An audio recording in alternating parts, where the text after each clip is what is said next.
Yes, ready start. श्रीमान, मैं समझता हूँ कि यह एक ऐसा वर्ग है जिसकी गरीबी हमें दूर करनी है, लेकिन दूसरा वर्ग कौन सा है जिसकी गरीबी हमें दूर करनी है, उस पर विचार करेंगे। मेरे ख्याल से दूसरा वर्ग वह है जो कि दिन रात हर समय मेहनत करता है और उसके बाद भी उसको न्यायपूर्ण वेतन नहीं मिल पाता है। यह बात ज़रूर है कि मज़दूरों में भी कई वर्ग हैं। ऐसा एक मज़दूर वर्ग है जो बड़े बड़े कारखानों में काम करता है, संगठित है, संघर्ष करता है, लड़ता है और रात दिन झगड़ता है। ऐसे मज़दूरों ने अपने लिए सारी सुविधाएं प्राप्त कर ली हैं।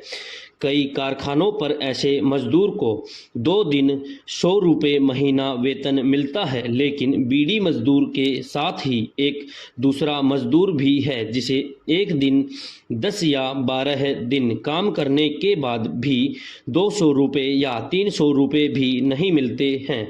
मैं कहना चाहता हूं कि हमें इस असमानता को दूर करना चाहिए। लोग काफ़ी ऊंची आवाज़ में कहते हैं कि जो बड़े बड़े लोग हैं, जिनके पास काफ़ी धन है, सारी आर्थिक शक्ति केंद्रित है, जब तक उनको समाप्त नहीं किया जाता तब तक देश में समाजवाद नहीं आ सकता। यह बात ठीक है कि लेकिन हमें पहले उन लोगों की ओर ध्यान देना चाहिए जो श्रमिक हैं। सरकार को उनके लिए कुछ करना चाहिए। आपकी सूचना के लिए मैं एक कारखाने का उदाहरण देना चाहता हूं जिसमें पिछले 20 साल से मैं काम कर रहा हूं। वह कारखाना बीड़ी बनाने वाले मजदूरों का है। यद्यपि बीड़ी एक मामूली सी चीज़ दिखाई देती है, कुछ लोग इसे घृणा की दृष्टि से देखते हैं, लेकिन हमें यह बात नहीं भूलनी चाहिए कि हमारे देश में बीड़ी उद्योग का बड़ा महत्व है। यह महत्व इसलिए है कि इसमें मजदूरों के रोजगार के अवसर बहुत अधिक हैं। हमारे देश में लगभग 20 लाख मजदूर बीड़ी उद्योग में काम करते हैं और एक बीड़ी बनाने वाले व्यक्ति व आश्रित रहने वालों का हिसाब लगाया जाए तो 2 या 3 लोगों के हिसाब से लगभग 50 लाख लोगों का यह सवाल है। इस उद्योग में जो वेतन दिया जाता है वह बहुत ही कम दिया जाता है। एक मजदूर को 1000 बीड़ी बनाने के लिए केवल 2 या 3 रुपये मिलते हैं।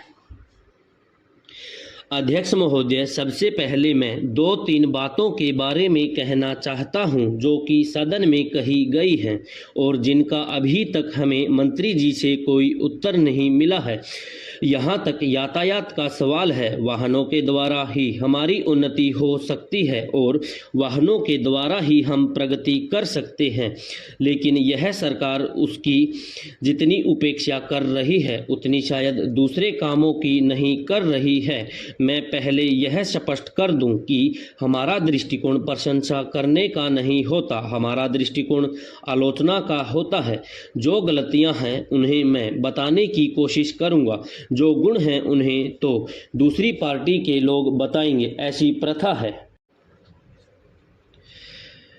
महोदय, जहाँ तक यातायात का सवाल है, रेल के डिब्बों के संबंध में इस सदन में और बाहर भी बार बार इस बीज की मांग की गई है कि इस बारे में कुछ किया जाए, क्योंकि आपके पास जितने डिब्बे हैं उसकी भी सप्लाई आप बराबर नहीं कर पा रहे हैं। उदाहरण के लिए सरकार को यह मालूम है कि अनाज 2 महीने मई और जून में आता है। इसी समय वह किसानों के पास से मंडियों में आता है, लेकिन उस समय जहां भी मंडी है वहां बैंगन नहीं दिए जाते हैं। जब वर्षा शुरू हो जाती है तब बैंगन दिए जाते हैं। एक तरफ तो आप कहते हैं कि किसानों को सुविधाएं दे रहे हैं और दूसरी तरफ उनके अधिकारों पर हमला किया जा रहा है। जब तक फसल आने पर बैंगन नहीं मिलेंगे तो उसका परिणाम यह होगा कि बाजार में अनाज तो आएगा लेकिन खरीदने वाले नहीं होंगे, क्योंकि उनके पास पैसा नहीं होगा। एक तरफ तो भ्रष्टाचार के कारण बैंक वाले पैसा नहीं देते और दूसरी तरफ जब बैंगन नहीं होंगे तो माल बाहर नहीं जाएगा और किसान का अनाज नहीं बिक सकेगा। इससे उनका बहुत नुकसान होता है। महोदय, आपके विभाग का यह हाल है कि एक जगह है उसका एक भाग केंद्र सरकार के अधीन है तो दूसरा भाग राज्य सरकार के अधीन होता है। वहाँ पर आपका कानून अलग अलग होगा और वह सारे भागों में एक सा लागू होना चाहिए। लेकिन दुख की बात है कि रेलवे में अलग अलग सुविधाएं हैं, उसका जब आप एकीकरण नहीं करते हैं तब तक आप कुछ कंट्रोल नहीं कर सकते। सभापति महोदय, मैं आज एक ऐसे विषय पर बोलने जा रहा हूं जो देश के सामने एक बहुत बड़ी समस्या पैदा हुई है। आजकल कृषि पर बहस चल रही है। मैं इस बहस को कल से सुन रहा हूं। कई लोगों ने तो सरकार की बड़ी तारीफ की है कि वह बहुत ही अच्छा काम कर रही है। मैं मंत्री महोदय से एक सवाल करना चाहता हूं। मार्च में मंत्री महोदय ने एक प्रश्न के उत्तर में कहा था कि 2 साल में हमारा देश आत्मनिर्भर हो जाएगा। मैं जानना चाहता हूं कि ऐसा कहने के पीछे उनका क्या आधार है। कौन से उनके पास ऐसे सबूत हैं जिनके आधार पर उन्होंने इस प्रकार की घोषणा की है। मैं चाहता हूं कि वे उसका उत्तर दें तो इस बात की अवश्य चर्चा करें।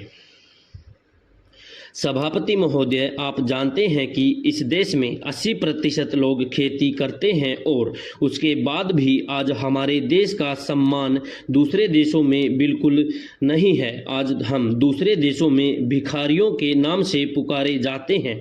अपने देशों में जहां लोग 80% खेती करते हैं, हम भोजन के मामले में भी आत्मनिर्भर नहीं हुए हैं।